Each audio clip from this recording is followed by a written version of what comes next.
Picture a bustling city street. Billboards scream messages at you. Buy this.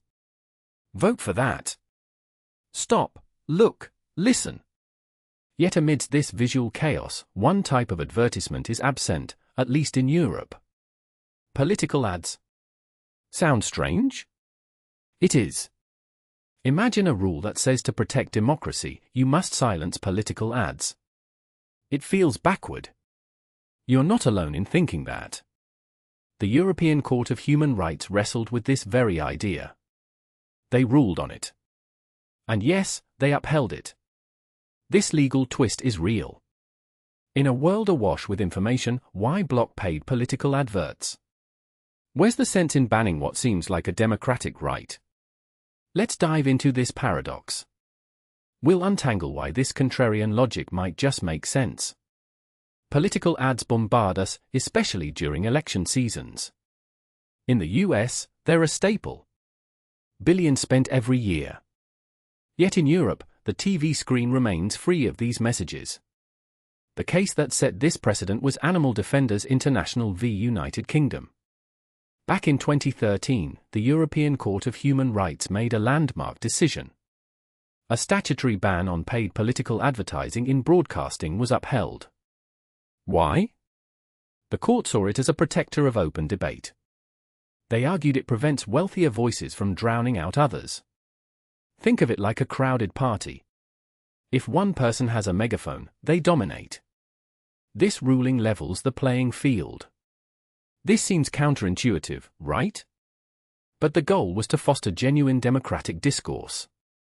It protects against manipulation and misinformation. But it's not just about who's loudest. It's about who pays to be loud. Wealth equals influence in the ad game. The rich can outshout the poor. This creates an uneven playing field. So, Europe chose a different path. Political messages can still thrive, just not through paid ads. Critics argue this stifles freedom of expression. They see it as a gag on political voices. Yet statistics show that countries with these bans have healthier political discussions. Voter engagement remains high. There's less noise, more clarity. Why does this bizarre system even exist? It's about control and trust. In many places, political ads breed skepticism. They are seen as manipulative. Ads can distort facts. They can skew perceptions. When their content is unchecked, the risk multiplies. Europe's ban on political ads is a guardrail. It's an effort to preserve truth and fairness. But who benefits from this? Well, the public does. Theoretically, at least. Without the influence of big money, debates can focus on policy, not personalities. Yet, there are hidden beneficiaries too. Media companies. They no longer face pressure from political advertisers. This shields them from accusations of bias. Their platforms remain neutral ground. But is it truly neutral? Some say this setup still favors the establishment. Traditional parties have more resources for non-paid communication. They have more access to media outlets. So while paid ads are banned, influence still finds a way. The system is not flawless.